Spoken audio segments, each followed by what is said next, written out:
Government को petitions देने चाहिए, मतलब धरने निकालने चाहिए, जो भी चीजें करनी चाहिए कि भाई साहब आपको कारपेट एरिया की इंफॉर्मेशन मिलना ना, मतलब मेरे हिसाब से बहुत बहुत बहुत ज्यादा इंपॉर्टेंट है, जो कि दिल्ली एनसीआर का कोई भी बिल्डर नहीं करना चाहता है। लेकिन वो तीनों बैंक अकाउंट एक ही बैंक में होंगे। ठीक है, महाराष्ट्र रेरा ने रूलिंग दी थी कि भैया आप अलग अलग बैंक अकाउंट्स में लोगों से पैसे नहीं ले सकते हो। ठीक है, हमारे यहाँ पे क्या होता है आप लोग बहुत अच्छे से जानते हैं, मतलब ना यहाँ पर तो फर्जी बैंक गारंटियां भी दी जाती हैं। महाराष्ट्र में वहां पे रेरा ने मैंडेट कर दिया है कि एक रियल एस्टेट का ब्रोकर है, मालूम मेरे पास रेरा नंबर है भी, मैं रियल एस्टेट तभी प्रैक्टिस कर सकता हूं जब मैं वहां पर रेरा का सर्टिफिकेट लूंगा, जिसके लिए मेरे को एग्जाम पास करना पड़ेगा। Hi guys, this is your trusted real estate guide Abhay. और गाइस आज मैं आपको दोबारा से मिलने आया हूं एक बहुत इंपॉर्टेंट वीडियो के साथ, जहां पर कि मैं आपसे बात करूंगा उस स्टेट के बारे में जहां पर कि रेरा की रेगुलेशंस को बहुत अच्छे से फॉलो किया जा रहा है, जहां पर कि बहुत ही स्ट्रिक्ट तरीके से वायलेशंस को भी चेक किया जा रहा है, जहां पर बिल्डर्स बायर्स सबके इंटरेस्ट को सेफगार्ड किया जा रहा है। मैं गाइस बात कर रहा हूं महाराष्ट्र रेरा के बारे में। अभी रिसेंटली मैंने एक पॉडकास्ट देखा जहां पे एक मुंबई के काफ़ी बड़े इन्फ्लुएंसर हैं, he was talking about why Maharashtra RERA should be replicated in letter and spirit across all the major real estate markets of India। और मेरे को उनकी बात में काफ़ी दम लगा। तो आज के वीडियो में गाइस मैं आपको ये बताऊंगा कि वो कौन सी 5 इंपॉर्टेंट बातें हैं, वो कौन से 5 इंपॉर्टेंट प्रोविजंस हैं महाराष्ट्र रेरा के, जिनको कि पूरी कंट्री में और स्पेशली हमारे एनसीआर में लागू करना चाहिए। सो गाइस सबसे इंपॉर्टेंट मेरे लिए जो महाराष्ट्र रेरा की गाइडलाइन है, उसमें है कि भाई साहब आपको जो भी प्रोजेक्ट आप बेच रहे हो, उस प्रोजेक्ट की सारी वेरीफाइड इंफॉर्मेशन एक क्यूआर स्कैन कोड पे अवेलेबल कराना बिल्डर्स के लिए मैंडेटरी है। ठीक है, हमारे यहाँ पे क्या होता है, हमारे यहाँ पे एक प्रोजेक्ट का रेरा रिसीव होता है, उसके बाद उस प्रोजेक्ट में पहले रेरा से पहले लोग चेक उठाना शुरू कर देते हैं ईओआई के। रेरा आने के 15 दिन 20 दिन 1 महीने के अंदर हमारा ना वो प्रोजेक्ट सोल्ड आउट हो जाता है। और उसके बाद जो कि सारी रेलिवेंट इंफॉर्मेशन है वो हमारी रेरा की वेबसाइट पे, हमें हरियाणा की वेबसाइट पे नजर आती है। मतलब वो इंफॉर्मेशन जो कि मुझे मिलनी चाहिए before I can decide whether I want to buy this project or not, वो इंफॉर्मेशन प्रोजेक्ट के सोल्ड आउट होने के बाद ही वेबसाइट पे अपलोड होती है। तो that defeats the whole purpose. मतलब मेरे को ऐसा लगता है कि भाई मेरे को बाद में पता चला कि भैया इस प्रोजेक्ट के अंदर कोई रेवेन्यू रोड तो नहीं है, कोई गैस पाइपलाइन तो नहीं है, बिल्डर ने मतलब ना कितनी पार्किंग का प्रोविजन रखा है, बिल्डर के कुछ फ्यूचर टावर्स तो नहीं है। तो ना ये सारी चीजें मुझे नहीं पता क्यों डिले होती हैं, ये जानबूझ के डिले करी जाती हैं या हमारा ब्यूरोक्रेटिक प्रोसेस है वो थोड़ा सा लैकलस्टर है, जिसकी वजह से ये सारी डिटेल्स हम लोगों को लेट मिलती हैं बहुत सारे प्रोजेक्ट पे। I am not saying in the case of all projects, but in the case of many projects, खासकर जहां पे ईओआई का आपका कांड चल रहा होता है, वहां पर ये चीजें काफी हमने रेगुलरली देखी है। ठीक है, उसके अलावा गाइस दूसरी चीज जो मेरे लिए सबसे मतलब again very very important thing is that कि भाई आपको वहां पर सारे के सारे प्रोजेक्ट्स को कारपेट एरिया पे मार्केट करना होता है। ठीक है, अगर आप ना इस चीज को कैसे समझिएगा, यहां पर हमारे सारे प्रोजेक्ट्स सुपर एरिया पे बिकते हैं भैया। 20,000 रुपए स्क्वायर फीट सुपर एरिया का रेट है, 25,000 रुपए स्क्वायर फीट है। ठीक है, आप किसी बिल्डर से पूछो या आप किसी ब्रोकर से पूछो कि यार इसका ना कारपेट एरिया के हिसाब से क्या रेट आएगा, तो आपको कोई जवाब नहीं मिलेगा। लोग आपको बोलेंगे नहीं सर आप कैलकुलेट कर लो। मतलब ना मेरे साथ कई बार हुआ है, because a lot of people who work in Mumbai और पूना, कई बार वो हमें फोन करते हैं बिकॉज उनकी फैमिली यहाँ पे, वो यहाँ पे प्रॉपर्टी खरीदना चाहते हैं। तो हमसे पूछते हैं कि सर आप मेरे को ये बताओ कि कारपेट एरिया पे इसका पर स्क्वायर फीट क्या प्राइस हुआ। तो मतलब ना उस टाइम पे मेरे को समझ में आता है कि भाई अगर मैं कारपेट एरिया के हिसाब से, मान लो किसी प्रोजेक्ट का 24-25 हजार पे स्क्वायर फीट रेट है, उसमें 40% लोडिंग आज के रेट में नॉर्मल है, तो भाई साहब वो जो प्रोजेक्ट है आपका, वो तो आप कारपेट एरिया के हिसाब से देखोगे तो आप 35,000, 37,000, 40,000 पे स्क्वायर फीट में बेच रहे हो। तो भाई आप आज की डेट में गुड़गांव में बैठे हुए आप मुंबई के रेट पे प्रॉपर्टी बेच रहे हो, जहां पर की लैंड बहुत लिमिटेड है, जहां पे दो तरफ समंदर है, ठीक है, जहां पर ट्रेडिशनली रेट्स हमारे से 2-3 गुना बढ़े रहे हैं।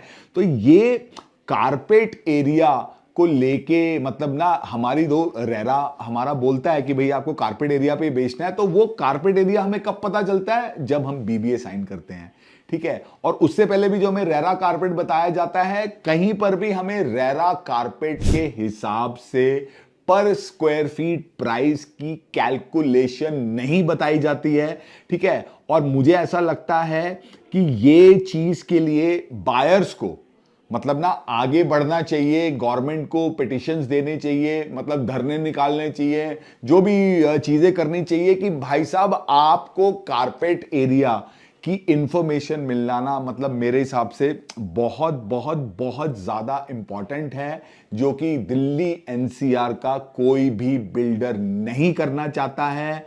आज भी सुपर एरिया पे ही माल बिक रहा है, जबकि हमारी रेरा की गाइडलाइन कुछ और बोलती है, ठीक है जी। उसके बाद मैं एक और बड़ी इंपॉर्टेंट चीज बताता हूं।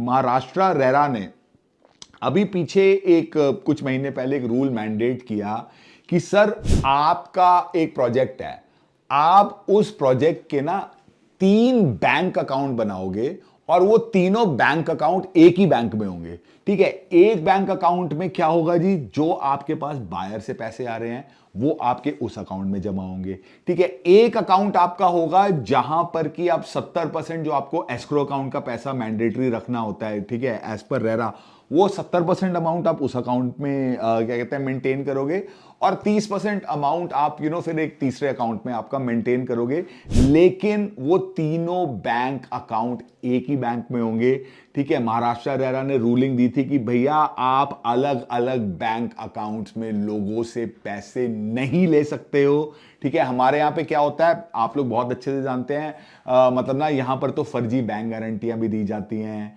यहाँ पे मतलब एस्क्रो अकाउंट में पैसा मेंटेन हो रहा है नहीं हो रहा, इसकी कितनी मॉनिटरिंग होती है, I doubt it very much कि बहुत ज्यादा यहाँ पे आपकी मॉनिटरिंग होती है। और मतलब ना not just in terms of maintaining money in the escrow account, मतलब also in terms of redressal, also in terms of interest rate, builder आपसे कितना आपसे इंटरेस्ट रेट चार्ज कर रहा है लेट पेमेंट के लिए, अगर आप लेट पेमेंट कर रहे हो तो आपको भी कितना इंटरेस्ट देना पड़ेगा। मतलब ना वहां पे उन्होंने एक लेवल प्लेइंग फील्ड बनाने की कोशिश करी है, जो कि मुझे लगता है कि ना यहां पर अगर आज मैं बोलता हूं कि मेरे को एक रेरा की कंप्लेंट दाखिल करनी है हरियाणा में गुड़गांव में, तो बिना एक लॉयर के सपोर्ट के मैं नहीं कुछ कर सकता। यहां पे मैकेनिज्म जो है ऐसा नहीं है, यहां पर भी लोगों को रिड्रेसल मिले हैं, बट अगर आप कंपेयर करोगे जितने नंबर ऑफ रिड्रेसल और जितना रोबस्ट एक रिड्रेसल मैकेनिज्म जो हमारा महाराष्ट्र में है,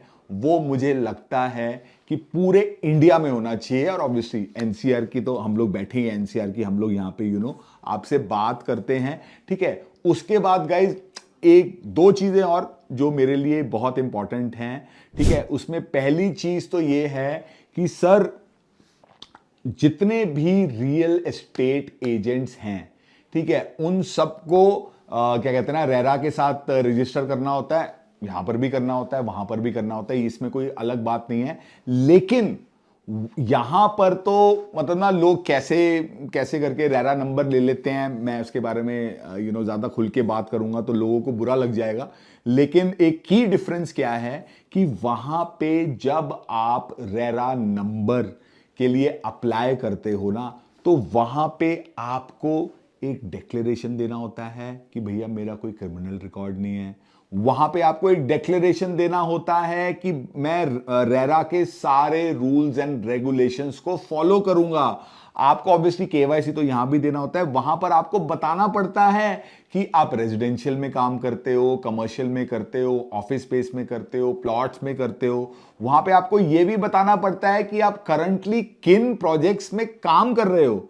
मतलब ना वहां पर आपको कोई भी बंदा, मतलब अगर मैं यहां से बात करूं, यहां पे ये सब इंफॉर्मेशन हमारे से बिल्कुल भी नहीं मानी जाती है, ठीक है। और इन सबसे ज्यादा जो सबसे इंपॉर्टेंट चीज जो वहां पर हुई है गाइस, कि वहां पर महाराष्ट्र में वहां पे रेरा ने मैंडेट कर दिया है कि एक रियल एस्टेट का ब्रोकर है, मालूम मेरे पास रेरा नंबर है भी, मैं रियल एस्टेट तभी प्रैक्टिस कर सकता हूं जब मैं वहां पर रेरा का सर्टिफिकेट लूंगा, जिसके लिए मेरे को एग्जाम पास करना पड़ेगा, ऑनलाइन क्लासेस लेनी पड़ेगी, मेरे को बहुत चीजों की नॉलेज लेनी पड़ेगी। उसके बाद ही मेरा रेरा नंबर वैलिड है, मेरा रेरा सर्टिफिकेट वैलिड है। मोर देन 20,000 ब्रोकर्स के रेरा सर्टिफिकेट कैंसिल किए गए हैं महाराष्ट्र में, बिकॉज उन्होंने ये एग्जाम नहीं दिए हैं। ये एग्जाम हर कुछ महीनों में, मतलब ना बार बार रेगुलरली ये एग्जाम हो रहे हैं, कभी 5,000 लोग दे रहे हैं, कभी 4,000 लोग दे रहे हैं। मतलब मेरे ख्याल से 40,000 वहां पे रजिस्टर्ड लोगों की फिगर है जो मेरे को इंटरनेट पे पता चली थी। तो भाई ये चीजें यहां क्यों नहीं हो सकती? यहां पर अगर यही चीजें लागू हो जाए, एक एजुकेशन, एक सर्टिफिकेशन हो जाए, तो बहुत सारे लोग जो मिस सेलिंग करते हैं, बहुत सारे लोग जो आपको उल्टा सीधा फुसला के आपको माल बेच देते हैं, बहुत सारे लोग जो कैचर बने होके सड़क पे खड़े होते हैं जिनको कुछ भी नहीं पता होता, तो यार यहां पर भी बहुत सारा, जैसे कहते हैं ना कि आपका गन साफ हो सकता है। लेकिन क्या यहां पे ऐसा होगा? मुझे नहीं पता। सुनने में तो ये आया था कि महाराष्ट्र रेरा की बेस्ट प्रैक्टिसेस हमारे यूपी रेरा ने भी बोला है जी कि हम लोग उसको इम्प्लीमेंट करेंगे, हम भी यहाँ पे ब्रोकर्स के एग्जाम रखेंगे, हम भी यहाँ पे वो आपके सेपरेट बैंक अकाउंट्स वगैरह मेंटेन करेंगे। लेकिन आज तक तो मुझे कोई ऑन द ग्राउंड डिफरेंस नहीं दिखता। आज भी मैं नोएडा में जाता हूँ जब अपने पेरेंट्स के घर वीकेंड पे, या जब भी जाता हूँ, तो मेरे को अभी भी कैचर बहुत सारे सड़क पे खड़े हुए दिखते हैं। मेरे को अभी भी बहुत लोग मिलते हैं जो कि रियल एस्टेट प्रैक्टिस कर रहे हैं नोएडा में, जिनके पास रेरा नंबर नहीं है। और मैं कोई नोएडा को गलत नहीं बोल रहा, ऐसे गुड़गांव में भी बहुत है। मतलब गुड़गांव में मेरा ऐसा एक एस्टिमेट है कि 90% लोग जो आपको फोन करते हैं कि सर प्रॉपर्टी ले लो, प्रॉपर्टी ले लो, प्रॉपर्टी ले लो, 90% लोगों के पास मुझे नहीं लगता कि आज की डेट में रेरा होगा। और ऐसे भी है कि भैया मेरे पास 30 लोगों की, 25 लोगों की कंपनी है, मैंने इंडिविजुअल रेरा लिया हुआ है, मेरे एक इंडिविजुअल नाम पे 30 लोग कॉलिंग कर रहे हैं, माल बेच रहे हैं, सब कुछ कर रहे हैं, ठीक है। तो ना मतलब guys, it is very important कि यहां दिल्ली एनसीआर में रहने वाले लोग, ठीक है, गुड़गांव में रहने वाले, नोएडा में रहने वाले लोग आवाज उठाएं, ठीक है। और इन चीजों को अगर महाराष्ट्र में इंप्लीमेंट किया जा सकता है तो यहां पर भी इंप्लीमेंट किया जा सकता है। The problem is that land is a state subject. Karnataka में कुछ और चल रहा है जी, यूपी में कुछ और चल रहा है, हरियाणा में कुछ और चल रहा है।